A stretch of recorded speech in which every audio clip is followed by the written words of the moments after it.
I never thought a simple cup of joe could flip my world upside down. But there I was, sitting across from Alex, this total stranger who somehow made me laugh more in an hour than I had in months. It was like a scene out of a cheesy romance flick, except it was my life, and boy, did it feel exhilarating. David, my fiancé, was the complete opposite of Alex. Where David was all about schedules, routines, and, well, policing, Alex was spontaneous, adventurous, and dangerously charming. I knew I was playing with fire, but the thrill was too intoxicating to resist. I started cooking up stories to see Alex, telling David the first had signed up for evening classes to better myself. It was partially true, I was learning, all right, learning what it felt like to feel alive again. David, bless him, was so supportive, telling me he was proud of me for finding something to be passionate about. If he only knew. The first time I sneaked out to meet Alex, my heart was pounding so hard I thought it would burst through my chest. We chose this quiet little restaurant on the outskirts of town, the kind of place you'd never go unless you had a reason to hide. Every laugh, every touch under the table, was laced with guilt, but I couldn't stop. Our secret rendezvous became our little routine. With David often working late, it was easy to slip away into Alex's arms. It felt wrong, but oh, so right. I was getting addicted to the rush, the secret glances, and the stolen kisses. Alex was like a drug, and I was hooked. Then came the text that changed everything. Alex wanted to whisk me away for a weekend. My heart skipped a beat at the thought. Making up a story about a work conference, I lied straight to David's face. The guilt was there, nagging at me, but the excitement drowned it out. That weekend, Alex gave me a necklace. It wasn't just any piece of jewelry, it was a symbol, a tangible reminder of our connection. I hid it in my drawer, a secret token of my betrayal. Every time I looked at it, a mix of joy and sorrow washed over me. Meanwhile, David started acting strange, his casual questions about my day feeling more like an interrogation. I brushed it off, attributing it to stress from work. But deep down, I knew my web of lies was getting too complex, too fragile. The fear of getting caught started to creep in, but it was too late. I was in too deep, and there was no turning back. Every ding of my phone felt like a ticking bomb, echoing the chaos of my double life.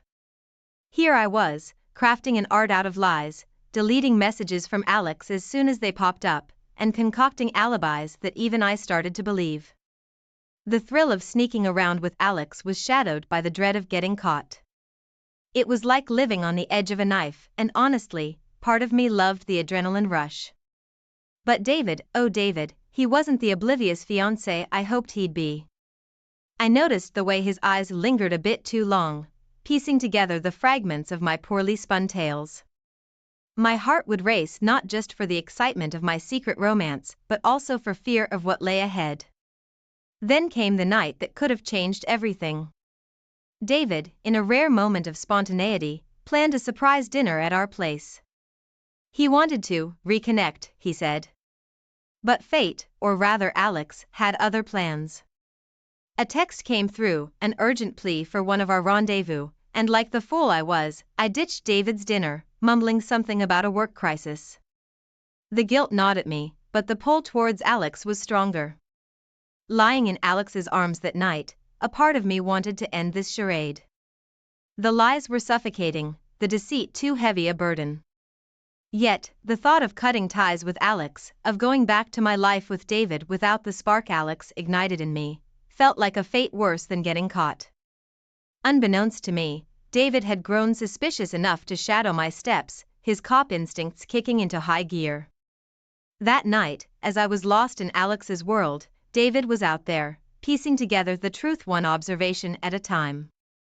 The universe has a twisted sense of irony, and it played its cruel hand the night David decided to follow me. He saw my car parked not where I said I'd be, but at a secluded spot known for romantic liaisons. My heart, if it knew, would have stopped. David approached the car, his footsteps likely heavy with dread and hope intertwined. Hope that his suspicions were unfounded, that maybe, just maybe, I was there with a friend, any benign explanation to fend off the betrayal gnawing at his trust. But as he peered through the fogged-up windows, the world as we knew it shattered. There I was, in Alex's arms, the very picture of infidelity. I can only imagine how David's heart sank, the pain and betrayal etching a permanent scar. The confrontation I feared never came that night. David vanished into the shadows, his silence more deafening than any accusation. In those moments, ensnared in Alex's embrace, oblivious to the storm brewing just outside, I was at the pinnacle of my selfishness. The fallout of my actions, the heartbreak I had sown, was about to come crashing down, and I was blissfully unaware, lost in a delusion that was about to dissolve into my worst nightmare. Please take a moment to like and subscribe, it helps us create more content you love. Thank you for your support.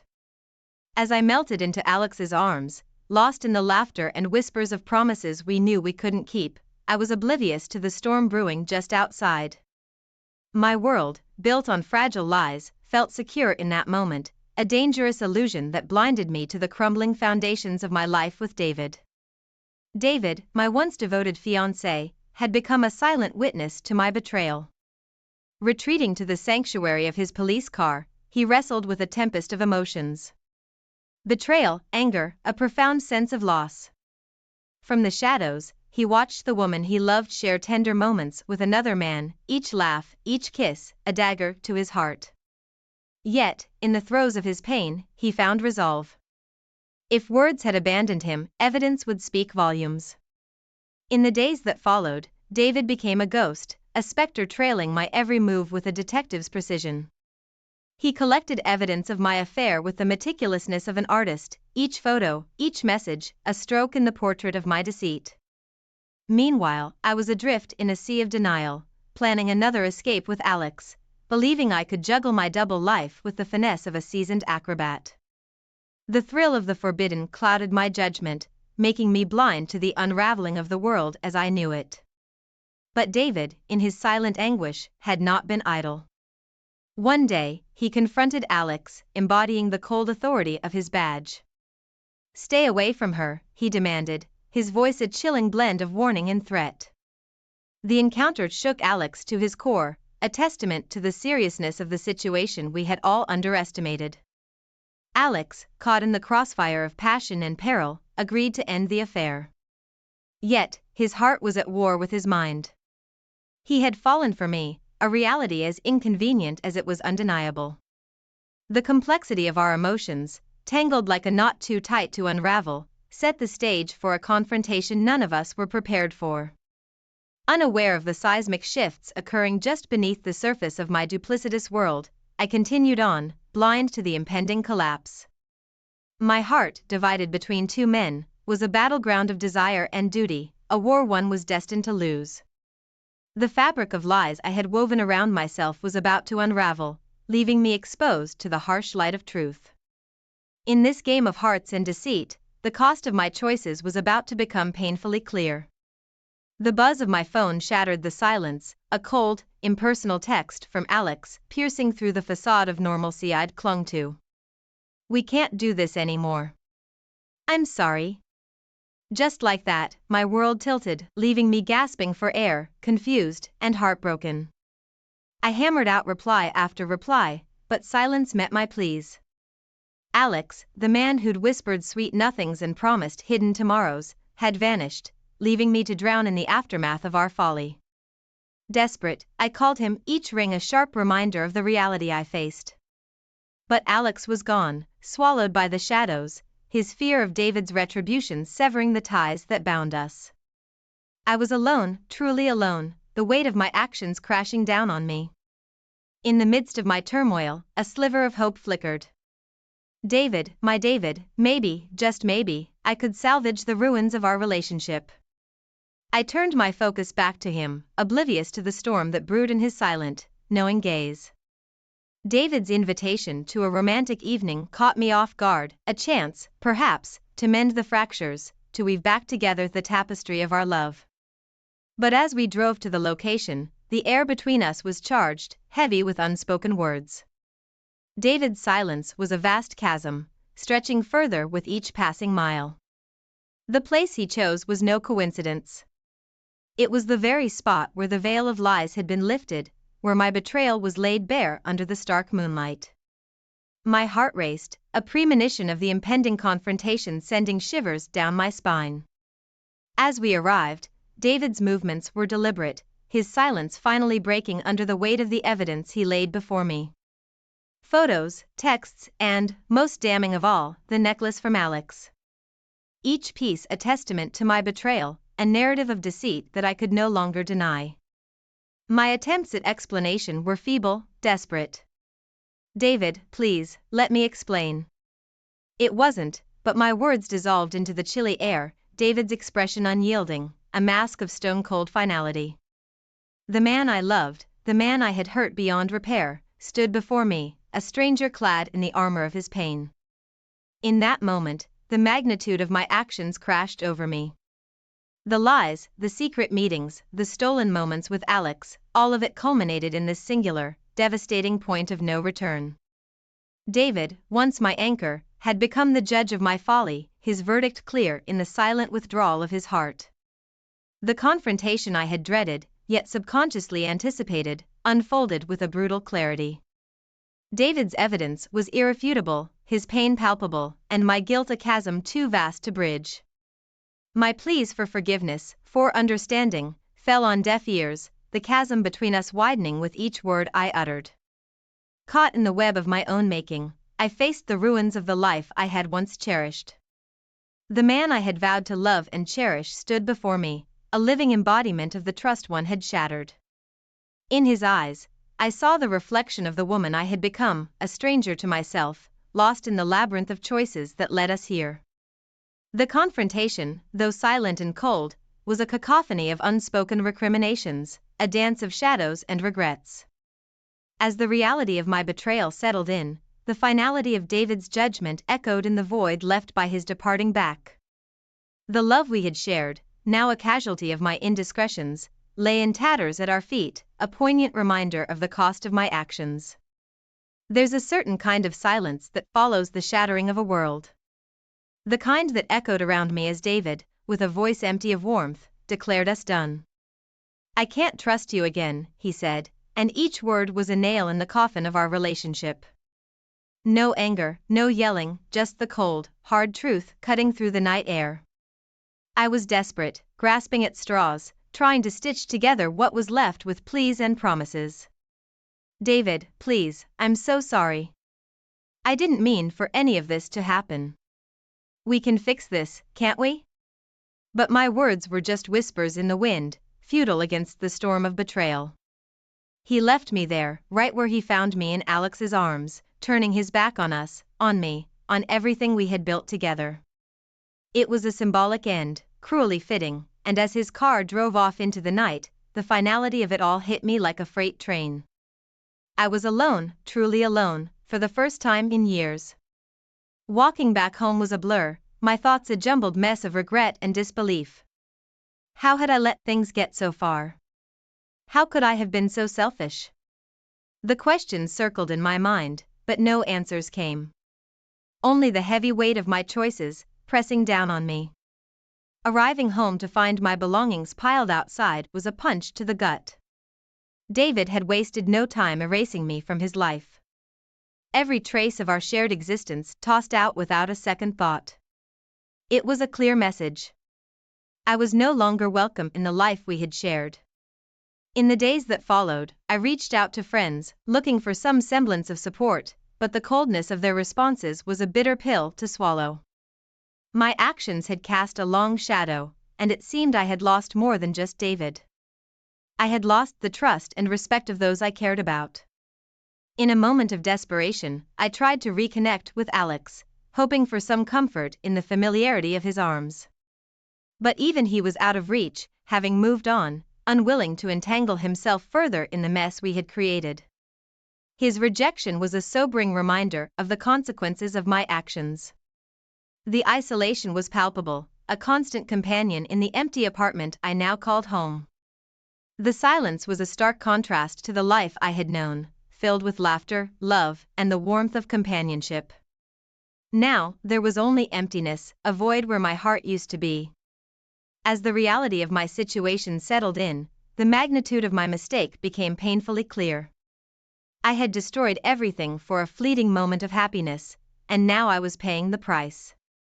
The cost of my actions was not just the loss of my relationship with David but the loss of myself.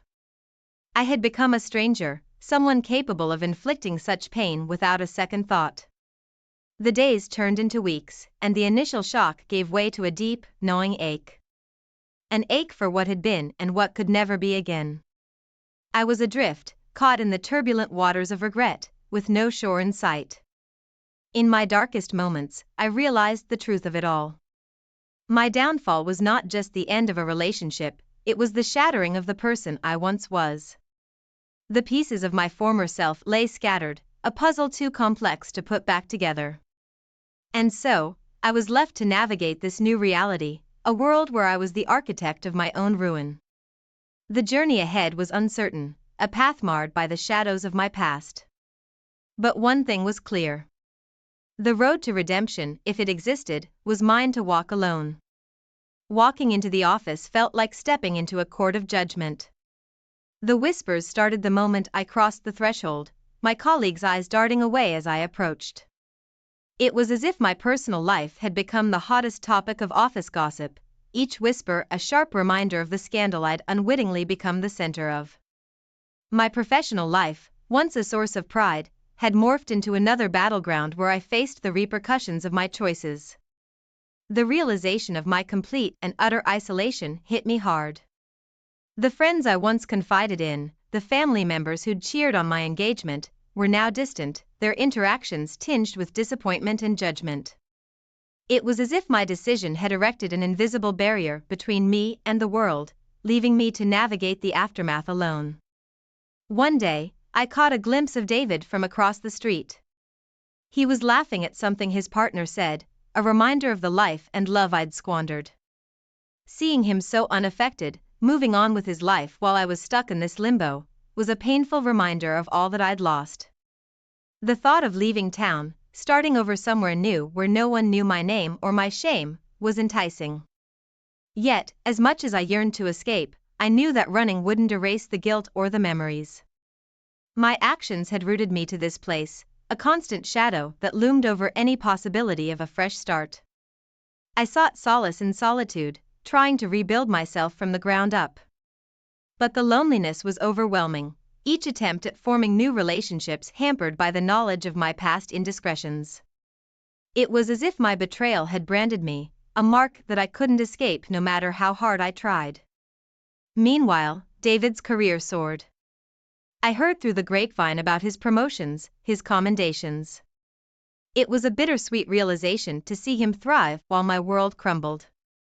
His unblemished reputation as a dedicated officer stood in stark contrast to the ruins of my own making. It was a reminder that while life moved forward for him, I was trapped in the aftermath of my choices. The weight of my actions, the sheer magnitude of the fallout, became a burden I carried alone. The path to redemption, once a distant hope, now seemed like an impossible climb. The consequences of my betrayal were mine and mine alone to bear. Each day was a reminder of the cost of my choices, a price that seemed too steep to pay. As I navigated this new reality, the isolation became a constant companion. The journey towards forgiveness, towards any semblance of redemption, felt like a mirage, always just out of reach. The realization that I was the architect of my own downfall was a bitter pill to swallow, a truth that I faced each day with a heavy heart. In this landscape of broken dreams and lost connections, I found a sliver of strength in the acceptance of my fate. The road to rebuilding my life, to finding a way out of the shadow of my actions, was fraught with challenges. Yet, it was a path I knew I had to walk, a journey of self-discovery that was only just beginning. Amid the ruins of my former life, I started to understand that redemption wasn't about erasing the past but learning to live with its consequences, forging a new way forward, one small step at a time. The buzz of my phone cut through the silence like a siren, heralding a message that I knew would seal the fate of what once was. It was from David. Not a plea, not an accusation, but a simple, final goodbye. I wish you well. Take care of yourself. That was it. No anger, no lingering hope, just a clean break, a closure that left no room for doubt. There was no path back to us, to what we had. Nights became my solace and my torment. I'd walk the streets we once explored together, each step a painful echo of memories. Our favorite coffee shop, the park bench where he'd wrap his arm around me, the laughter that seemed to hang in the air, now just ghosts that haunted me. The city that once felt like an extension of our love story now felt like a maze of missed turns and dead ends. In a desperate attempt to fill the void, I threw myself into community activities, hoping to find a sense of belonging, a distraction from the ache. But whispers followed me like a shadow, my past mistakes casting me as the pariah in any group I dared to join. The loneliness clung to me, a reminder that sometimes, the cost of our actions is paid in the currency of social exile. Then, on a whim, I adopted a pet, a small, scrappy dog with eyes full of unconditional love. In his companionship, I found a sliver of solace, a presence that didn't judge, didn't whisper. He became my shadow, my silent confidant in a world that seemed to have turned its back on me. One evening, as I walked him through the park, I saw a couple locked in an embrace so full of love and trust. It was a stark, painful reminder of what I had lost, of the trust one had so carelessly squandered. The sight of them was a punch to the gut, a visceral reminder of the cost of my choices. In the depths of my solitude, I turned to writing, pouring my pain and regret onto the pages. It was a somber endeavor, but in the act of writing, I found a release, a way to navigate through the storm of emotions that threatened to drown me. Each word was a step towards understanding, towards accepting the harsh lessons of my actions. Occasionally, I'd see Alex in town, each encounter a sharp sting, a reminder of the folly that had led me to this point.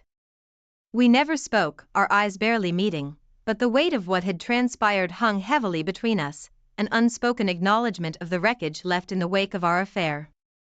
Now, living a life irrevocably altered by my decisions, I understand the harsh lesson of my betrayal. The consequences of my actions have marked me, shaping a new existence from the ashes of the old.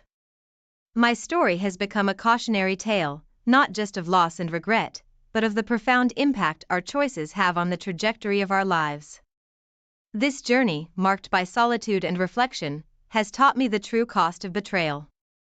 It's a lesson in the value of trust, the fragility of love, and the strength required to face the aftermath of our actions. In the end, I've come to realize that the hardest paths often lead to the deepest insights, and perhaps, in this new chapter of solitude and penance, I'll find a way to forge a sense of peace with the past, embracing the solitude not as punishment, but as a path. My heart was in my throat. It had been weeks since that stupid text message on my phone ruined everything.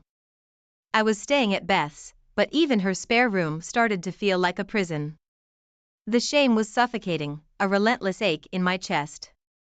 I knew I needed to see him, to try and explain, even though I didn't have a damn clue how to make this better. One afternoon, I worked up the nerve to drive to his house. The one we'd picked out together, painted that warm yellow I loved so much. Walking up the path felt like a betrayal, my legs heavy. Every step closer squeezed the air from my lungs. I hesitated for what felt like an eternity outside the front door. Just the sight of it made me want to throw up, the memory of how he looked at me the last time I stood here making my stomach twist. Finally, I knocked, some pathetic little taps that even I could barely hear. He opened the door and for a second, just a second, I saw a flicker of surprise and maybe even relief in his eyes. Then it was gone. His face went stone cold. "What do you want?" It was barely above a whisper, but it cut through me. I need to talk to you." My voice was stupid and shaky. God, I was already regretting this. Why did I think I could come here and fix anything? "There's nothing left to say," he said, each word heavy. "You made your choice. Wait, please, just listen." I was practically begging, hating myself and hating him all at once. How had I fallen so damn far? He opened the door a tiny bit wider, but he didn't invite me in. You've got 5 minutes. Each of those 5 minutes felt like an eternity. I stumbled through apologies, lame excuses about how things got out of hand, and I never meant to hurt him. None of it felt real, even as I was saying it. I tried to explain how empty I'd felt, how Jake had made me feel alive, but it all sounded so hollow, so selfish. His eyes were so cold, so distant. He didn't buy a word. Finally, he cut me off. You wasted those 5 minutes, he said, voice flat. Get out. With that, he slammed the door in my face. I stood there, stunned. Then I turned and ran to my car, tears blurring my vision. It was over, really, truly over, and it was all my fault. The weight of that crushed me as I drove away, leaving any hope of fixing this lying shattered on his doorstep. Beth wouldn't stop talking about getting back out there. Girl, you gotta rip that band-aid off, she'd say, shoving another margarita at me. I could barely stand the taste of tequila lately, but I drank it anyway, chasing that numbing effect. One night, Beth dragged me to some trashy club filled with cocky guys who thought they were God's gift to women. I spent most of the time slumped over the bar, lost in an alcohol-fueled fog and trying to ignore the throbbing ache in my head. That's when I saw him. Not Jake, thank God, but someone familiar, a guy from high school, Ryan, I think. He was older now, more filled out, but still had that kind of goofy grin. And he was definitely looking at me, not in a gross way, just interested, maybe even a little shy. Something snapped in me, maybe it was the booze, maybe the desperation to feel something other than miserable. Before I could talk myself out of it, I flashed him a smile back. One thing led to another. Flirting over cheap beers, sweaty bodies at the dance floor, the taste of his mouth on mine in the back of a dark Uber. The shame hit me like a truck the next morning. I was with someone else. Not my husband, not Jake, but someone who didn't know any of this mess. It was a different kind of betrayal, a new level of low I never thought I'd reach. And yet, there was a sick twist of excitement mixed in. It wasn't about Ryan, hardly even remembered him.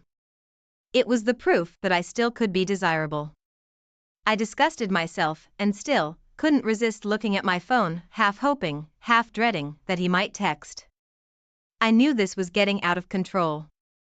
It was like all my brakes were busted. I'd hurt the only man who ever truly loved me, and now I was dragging who knows how many others into my spiral. But I felt so damn powerless to stop. My heart raced every time I saw the letter M flash across my phone screen. My mom. At first, it was just concerned texts.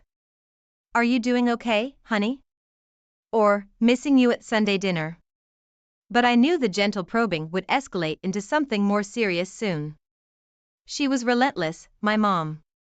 One afternoon, her name popped up while I was at Beth's. I should have ignored it, but that nagging guilt, that relentless itch of anxiety, got the better of me. Just checking in, haven't heard from you in a while. Is everything all right? The words seemed innocent enough, but the cheerful emojis and exclamation points couldn't hide the worry in her voice. Panic flooded through me. I hadn't even told Beth about my parents knowing. Just busy, crazy time at work. I typed out a quick lie, hating the way my fingers fumbled over the keyboard. Beth shot me a worried look. You can't hide from them forever, she said, which was rich coming from her, considering she spent days dodging her own mom's calls. Later that night, I found myself fixating on the conversation. My mom was the best, patient, understanding, the kind of mom every girl wants. Lying to her made me feel like the lowest kind of scum. I could practically hear her voice, sad and disappointed, asking me what happened to the little girl she raised. The girl who always told the truth. That night I finally broke. I called her, voice trembling, and spilled everything. The affair, the lies, my husband kicking me out. She was silent on the other end for so long I thought the call had dropped. Finally, she spoke, her voice thick with tears. Come home, she said, just that. The next day, I packed my pathetic little bag and went home. I didn't know what to expect, whether they'd yell at me or offer awkward hugs. But when I walked through that door, my dad took one look at my tear-streaked face, pulled me in tight, and said, "Welcome home, baby girl." Nothing else needed to be said. For the first time in weeks, I felt a tiny flicker of hope. Maybe things could be okay, eventually. The first week back at my parents' house was a blur. Sleeping in my old childhood bedroom felt surreal, like I hit rewind on some terrible movie. Mom fussed over me, making my favorite comfort foods and offering endless cups of tea. Her kind gestures couldn't mask the sadness in her eyes, though. Dad took long walks every evening, his shoulders slumped with disappointment. I wanted to tell them it would be okay, but I couldn't even convince myself. One morning, the doorbell rang, and my whole body tensed. I held my breath as Mom opened the door. My husband stood there, looking tired and older than I remembered. His eyes, the ones that used to look at me with nothing but love, were now cold and distant. "Can we talk?" he said. The question wasn't really a question. My parents exchanged a worried look and stepped away without a word. He followed me to my room, and I shut the door. The silence echoed between us, a thick, suffocating blanket. Finally, he spoke, his voice hoarse. "I don't want to drag this out. The lawyers already sent you the papers." Papers. Divorce papers. Even though I knew this was coming, it felt like a physical blow, sharp pain in my chest. I never wanted it to," I started, but he cut me off. "Why?" The word hung in the air, heavy and accusatory. "Why did you do this?" 1,000 answers flashed through my mind. The excitement, the attention, feeling desired and alive again. All of it sounded so empty and stupid compared to the devastation I saw in his eyes. Disgust. A touch of pity, and something else.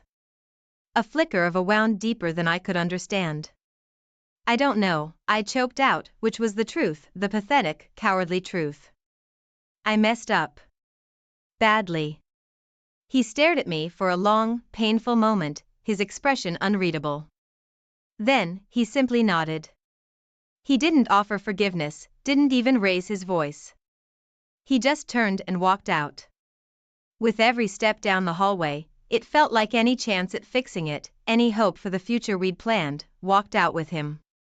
I fell on my bed and sobbed, a broken, wretched sound that filled the quiet room. Weeks blurred into an endless cycle of misery.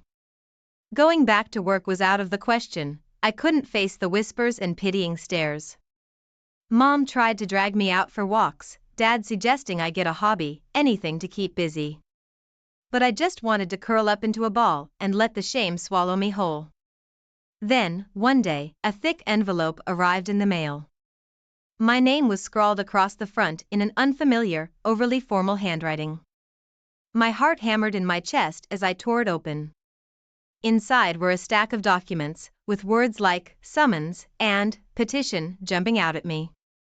Divorce papers were one thing, seeing them in black and white was another. My husband wanted this over with, and fast. A fresh wave of nausea washed over me, and I bolted to the bathroom, emptying the measly contents of my stomach. Beth found me on the bathroom floor, clutching the papers. She read them, her eyes widening with every page. "This is real," she breathed, stating the obvious. "You have to do something." "Like what? Hire a fancy lawyer I can't afford?" I snapped, the bitterness bubbling up. "He'll probably take everything." My voice trailed off, I realized I barely cared about the house or our savings. What terrified me was losing him completely, some judge finalizing the end of what I'd so carelessly broken. "You need to fight back," Beth said, her voice surprisingly firm. But there was no fight left in me. I'd already lost everything that mattered. Finally, the panic subsided, and a crushing numbness took its place. I called my husband, well, my soon-to-be ex-husband. I had to start getting used to that. His lawyer had given me his new number. His voice when he answered was cold, distant. I managed to choke out the words, "I'll sign whatever you want. Just make it stop." He didn't say anything, just hung up. There was no big fight, no dramatic showdown. Just me, signing my marriage away on a worn-out kitchen table with a cheap pen. It felt like a sick joke, the way life's most important moments could be reduced to paperwork and empty signatures. Life after the divorce papers felt even more empty than before. I was a ghost moving aimlessly through my parents' house. They barely recognized the woman I'd become, sullen, withdrawn, a shadow of their vibrant daughter. One afternoon, Mom sat next to me on the couch, her hand gently stroking my hair. "Sweetheart," she began, her voice soft, "you can't keep doing this to yourself. You need to get out of your own head." I wanted to tell her to go away, that she didn't understand, but her eyes held such a mix of concern and determination that I couldn't speak. "Your Aunt Lucy," she hesitated, "well, she lives alone now. Her little bakery could use some help. It would be a distraction, something to focus on."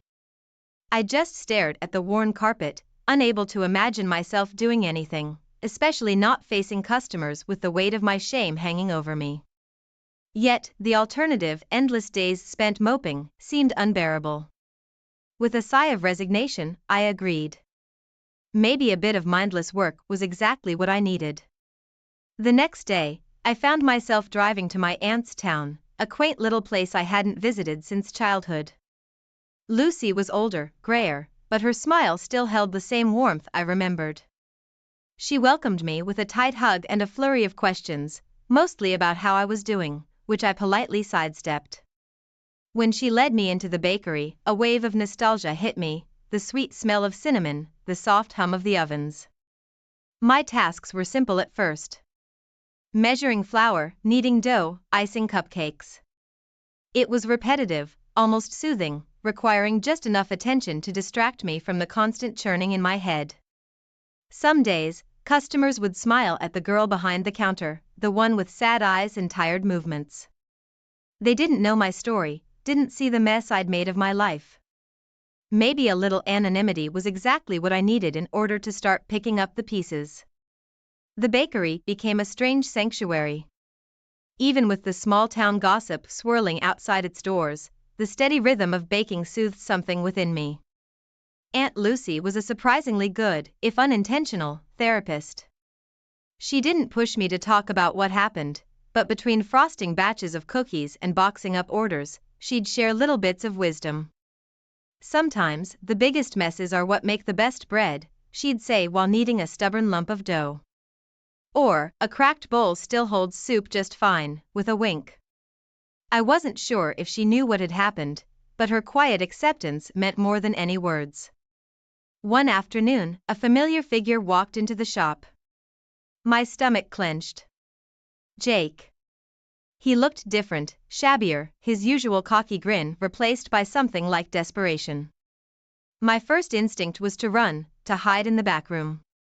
But something held me back. I squared my shoulders, ready to tell him to get lost. His voice, when he spoke, was surprisingly soft, almost hesitant. "Look, I know I messed up.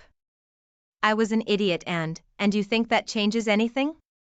I cut him off, the bitterness I'd tried to bury rising to the surface. "What do you want, Jake?" He shifted from foot to foot, looking uncomfortable. "Honestly, I just wanted to see how you're doing." I scoffed, funny way of showing it, disappearing when things got messy. "Things got messy?" He echoed, "You blew up your whole life. My girlfriend kicked me out, I lost my job." He trailed off, then looked at me, a flicker of something like resentment in his eyes. "We both made mistakes." The sheer nerve of it rendered me speechless for a moment. Finally, I regained my voice. "Get out," it was a simple statement, my tone cold. He hesitated, then turned and slunk out of the bakery. Watching him go, I felt a strange mix of anger and relief. Finally, I was the one in control. I wouldn't let him back in, not when I was barely starting to rebuild what he'd helped shatter. Weeks turned into months at the bakery, and gradually, something shifted inside of me. Kneading dough felt less like therapy and more like a second nature. Aunt Lucy started trusting me with more responsibilities. Opening the shop, decorating elaborate birthday cakes, even chatting with regular customers.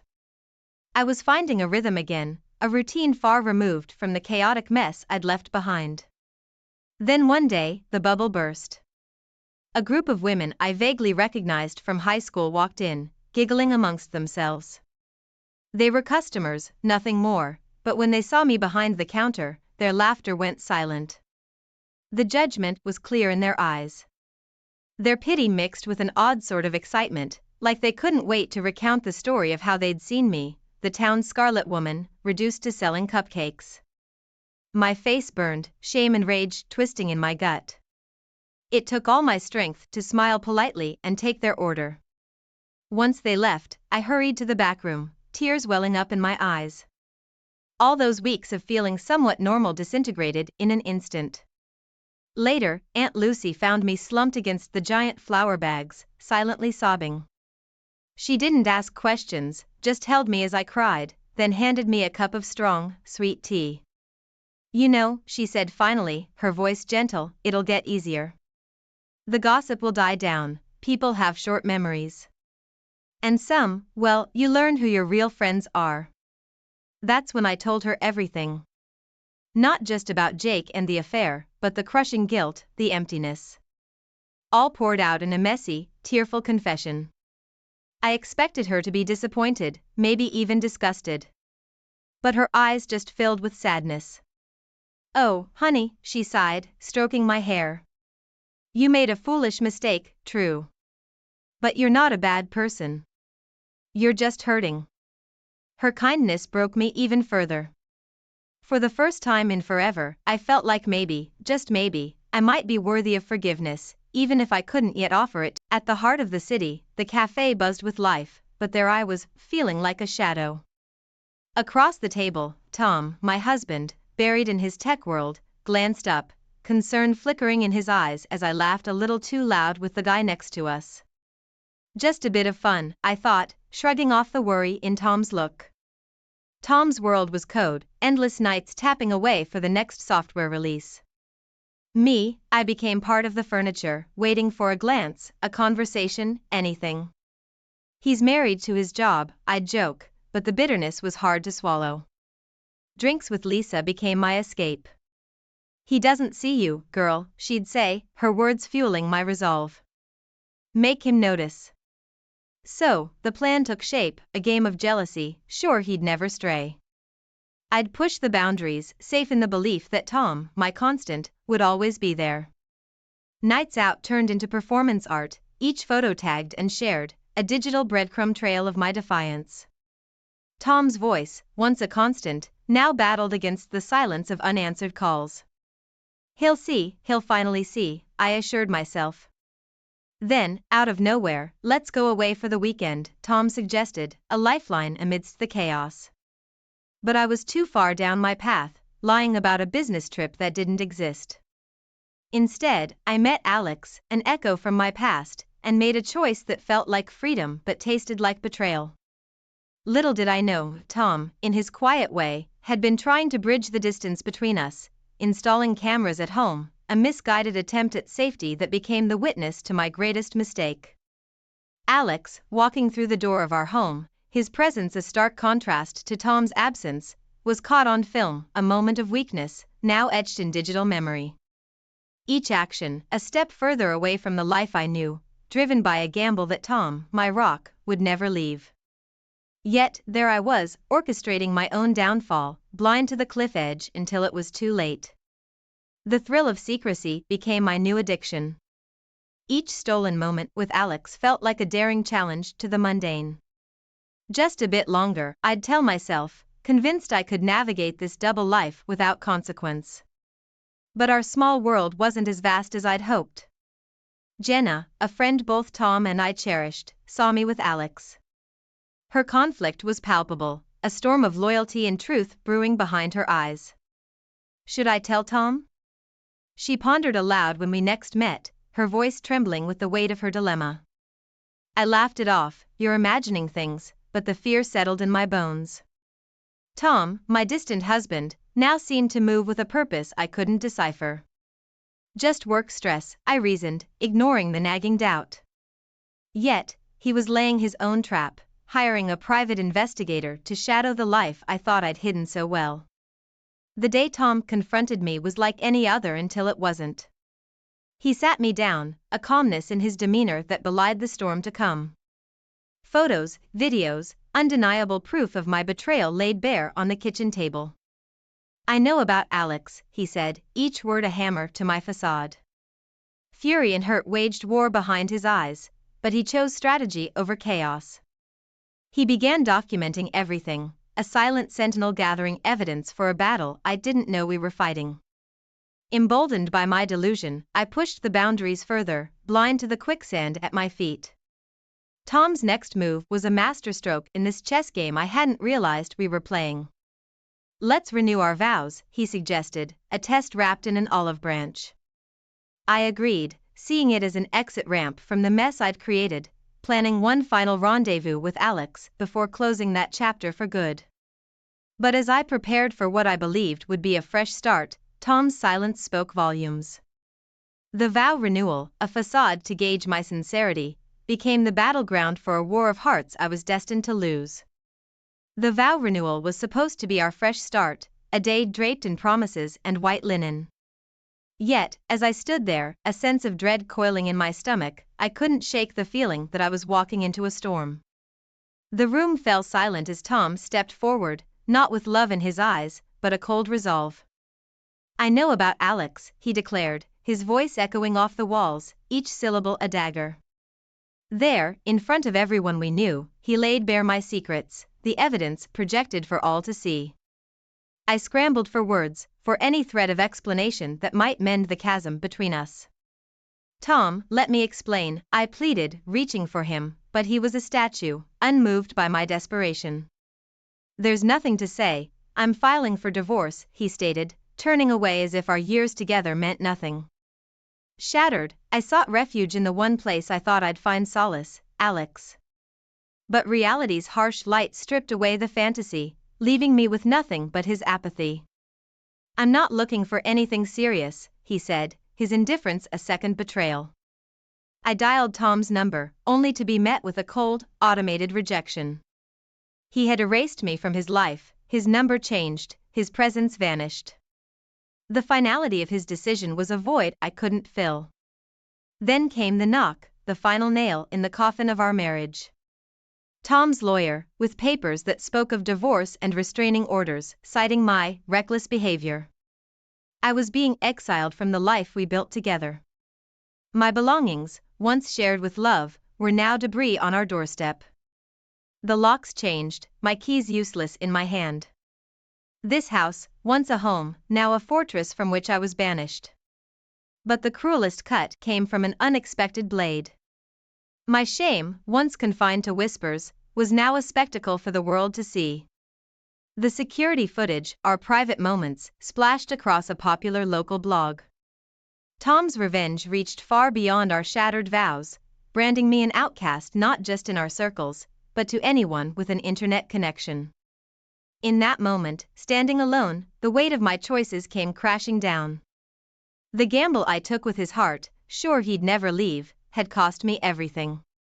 Hey everyone, I hope you're enjoying the video so far.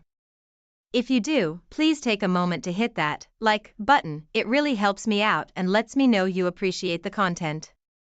Also, if you haven't already, consider subscribing to the channel.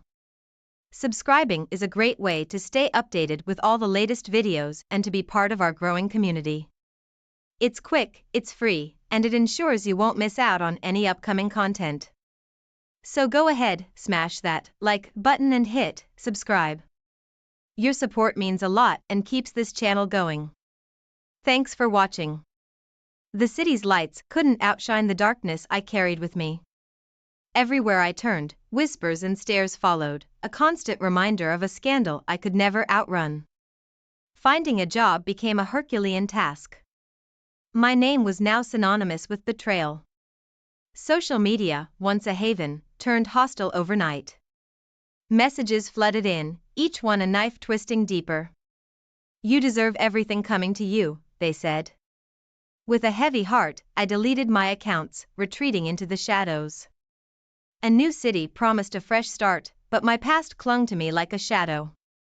Interviews began with hope and ended in rejection, my infamy preceding me. The scandal, a relentless specter, made anonymity a luxury I couldn't afford. The divorce papers were a cold goodbye, Tom's victory in court leaving me with nothing but memories and debts. His lawyers cited my infidelity as the knife that severed our bonds, and the judge agreed. I was left adrift, financially and emotionally bankrupt. But the heart wants what it wants. In a desperate bid for closure, I stood outside Tom's office, rehearsing apologies that fell on deaf ears. "I've moved on," he said, "without a trace of the love we once shared. You should too." The door between us closed, a symbolic end to our shared history. The news of Tom's engagement was a bitter pill, swallowed in the company of mutual friends who looked at me with pity and caution.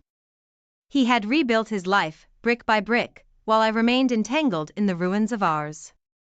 I tried, God knows I tried, to start anew. But relationships, both platonic and romantic, eluded me. The stigma of my actions was a barrier I couldn't breach. My past, a story told in hushed tones, left me isolated in a crowd.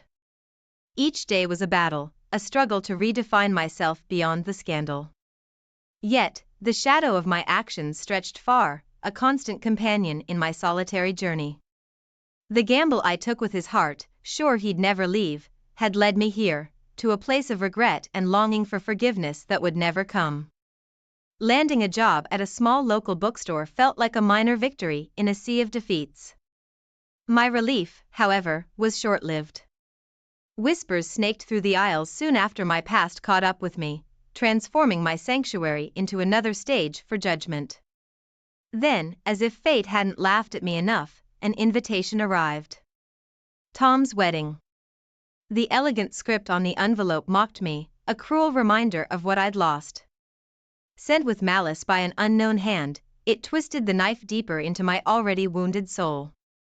Driven by a mixture of longing and despair, I went to the wedding, cloaked in the vain hope of closure.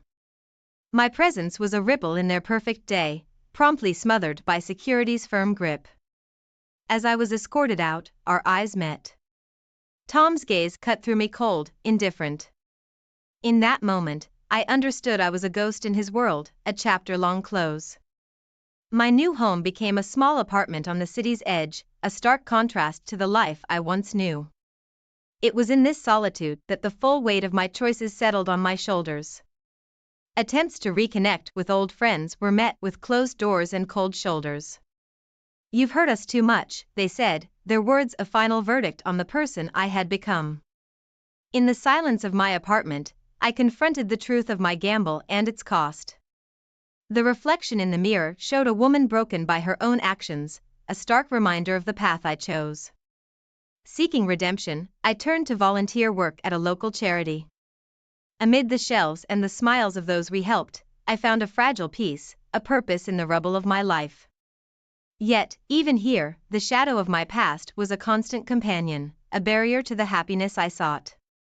Rumors of Tom's flourishing life reached me like echoes of a life I could have had. He was happy, with a new family that knew nothing of me or my mistakes. Then came the final blow, a legal notice from his attorneys, severing the last thread of hope I clung to. No contact, it demanded, a legal wall around the life I once shared with Tom. In my loneliness, I penned a letter to Tom, filled with apologies and truths unspoken. It was an exercise in futility, a letter that would never find its recipient, but in those words, I found a sliver of solace. Writing to the ghost of us, I tried to mend the unbridgeable gap between who I was and who I wished to be. The room was filled with stories of loss, each voice a mirror to my own despair. As I sat in the circle of the support group, my heart found a rhythm in their shared pain. Here, amidst strangers, I wasn't the villain of my own story, but a soul seeking solace. Within this community, I discovered fragments of the connection I longed for, yet the ghost of my marriage lingered, a shadow amid the flicker of newfound camaraderie. It was a balm, but not a cure. Then came Luna, a stray dog with eyes that held no judgment, only love. Her presence filled the void of lonely nights, her wagging tail a reminder that not all was lost. In her, I found a companion, a silent witness to my fragmented world. Fueled by necessity and a sliver of hope, I ventured into the digital realm, starting an online business from the remnants of my old life. It was a gamble, but desperation is a fierce motivator. Briefly, success kissed my doorstep, a fleeting taste of redemption. But the past has a way of clawing back. A customer connected the dots, my identity becoming the catalyst for a boycott. What little foundation I had built crumbled beneath the weight of public scorn. With a heavy heart, I shuttered the business, the taste of failure bitter on my tongue. My world contracted to the confines of my apartment, Luna my sole companion. Charity events became my only venture into the outside world, a temporary escape from my solitude. News of Tom's flourishing life reached me like distant echoes of a bygone era. His happiness was a stark contrast to my desolation, a reminder of the life I once called my own. In a quest for catharsis, I penned a memoir, laying bare the consequences of my choices. It was an attempt to reach out from the abyss, to offer a beacon to those navigating their own dark waters. Self-published and scarcely noticed, my memoir lingered in the shadows, much like its author. It was not redemption, but a quiet acknowledgement of my journey, a whisper of warning to the wind. As I sat alone in the dim light of my apartment, Luna resting by my feet, the magnitude of my follies settled in. The gamble with Tom's heart was a loss from which there was no return. The bridges burned lit the way to a future etched in solitude, a stark tableau of a life irrevocably altered. In the silence, I found my resignation, a peace in accepting the consequences of a gamble that cost me